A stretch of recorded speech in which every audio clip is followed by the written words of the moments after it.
Umabot hanggang bewang ang taas ng baha sa ilang lugar sa Malabang, Lanao del Sur. Nagdulot naman ng matinding traffic ang thunderstorms na naranasan sa SLEX kanina madaling araw. Makibalita tayo kay Jasmine Gabriel.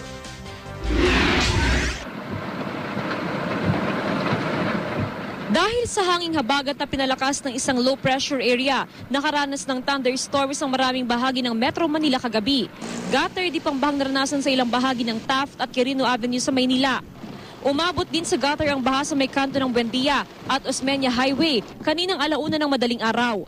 Halos mag-zero visibility pa sa Buendia sa lakas ng ulan. Dahil pa rin sa mga pag-ulan, nag-bumper to bumper ang mga sasakyan sa ilang lane sa South Luzon Expressway kaninang madaling araw.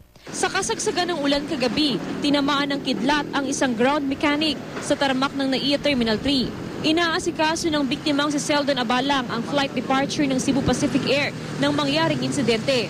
Ayon sa Cebu Pacific, nasa ospital at nagpapagaling na si Abalang. Nakikipag-ugnayan na rin daw sila sa A-Plus, ang kumpanyang pinagtatrabahuhan ng biktima, para sa tulong na maiabot nila.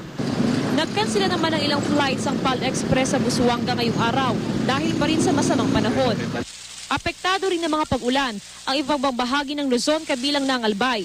Kahapon, halos mag-zero visibility ang mga kalsada sa lakas ng ulan.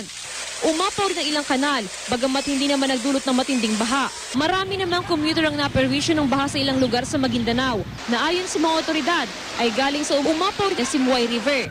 May ilang napilitang lumusong sa baha. Meron pa kang namangka at nagkasalbabida. Sumaklolo rin ang truck ng mga sundalo sa mga stranded. May mga tumirik din sasakyan kabilang ang isang ambulansya. Tumirik din ang ilang sasakyan sa Malabang, Lanao del Sur dahil sa baha. Galing naman daw sa bundok ang tubig na may kasama pang lupa. Umabot hanggang bewang ang taas ng baha sa ilang bahagi ng bayan. Pinasok ng tubig ang ilang bahay. Jasmine Gabriel, Nagbabalita, Pilipinas.